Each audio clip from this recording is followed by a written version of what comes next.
ازيكم عاملين ايه؟ اهلا وسهلا بيكم في مملكه سام. وزي ما قلت لك انت دخلت المملكه بمزاجك هتخرج منها بمزاجك، بس قبل ما تخرج من المملكه ما تنساش تعمل لايك شير سبسكرايب وفعل زر الجرس عشان يوصلك. النهارده كتب السطر الاخير في القضيه اللي اتعرفت من فتره، قضيه البلوجر هبه ام زياد.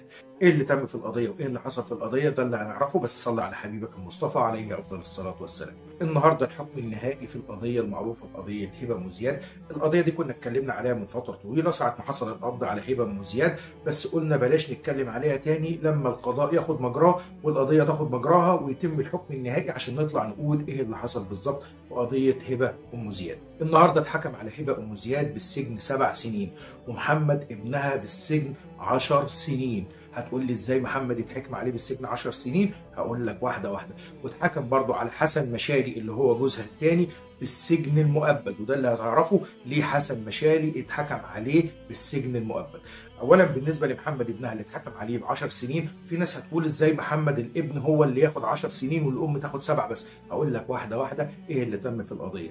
القضيه اللي حصل فيها ان محمد اعترف ان هو كان بيعمل حاجات مش كويسه مع اخته، واخته كذلك برضو اعترفت ان محمد كان بيعمل معاها الحاجات دي، وكانوا الاثنين مبسوطين ومستريحين. ده الاعترافات بتاعتهم اللي كانت موجوده في النيابه، الاثنين اعترفوا واقروا بالواقعه وصحه الواقعه. فاصبح ان محمد متهم بهتك عرض اخته. الحكم في قضيه هتك العرض بيبقى كام؟ الحكم في قضيه هتك العرض لو حد غريب عمل مع واحده حاجه او كلام من ده او تحرش بيها من 3 ل 7 سنين.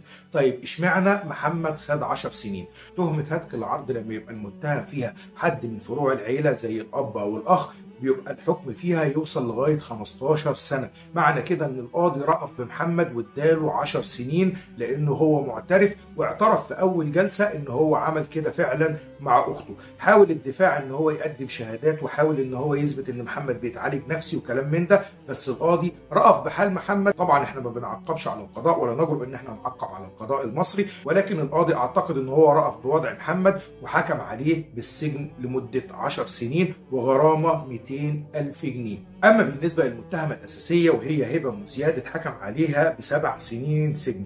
هتقول لي ليه اتحكم عليها ب7 سنين سجن؟ بتهمه التشهير باولادها بالفيديو او اللايف اللي هي طلعت وعملته وشهرت باولادها ان هم عملوا كذا وعملوا كذا وعملوا كذا وكانوا بيعملوا في بعض كذا وهي شافت كذا مره. تهمه التشهير بتصل العقوبه ليها ل7 سنين سجن واتغرمت 200,000 جنيه. وطبعا كلنا كنا شفنا هي قالت ايه والكلام اللي قالته على اولادها اللي ما ينفعش ان حد يطلع يقوله. لو شفت حاجه زي كده استوري على اولادك وعالجيهم، لكن تطلعي على الملأ وتفضحيهم بالطريقه دي. فهي اتحكم عليها ب7 سنين سجن بسبب اللايف اللي هي عملته والتشهير باولادها. اما بقى الزغلول الكبير اللي هو حسن مشالي اللي هو زوج الام الثاني اتحكم عليه بالمؤبد و500,000 جنيه غرامه. حد هيقول لي اشمعنى حسن مشالي يتحكم عليه بالمؤبد و500,000 جنيه غرامه؟ هقول لك ان المحكمه وجهت له تهمه الاتجار بالبشر، وان هو المحرض على الفيديوهات اللي عملتها هبه ام زياد على الكلام اللي طلعت قالته على اولادها. فتهمه الاتجار بالبشر بتصل العقوبه فيها ل 25 سنه سجن. ومن هنا يكون اصدر الستار على قضيه هبه ام زياد اللي طلعت وشهرت باولادها عشان خاطر تكسب ريتش وعشان خاطر المشاهدات تزيد عندها وعشان خاطر الفلوس تزيد عندها. طبعا هوس السوشيال ميديا وهوس الترند جنن الناس، هي حبت تطلع ترند وللاسف الترند لبسها في الحيطه.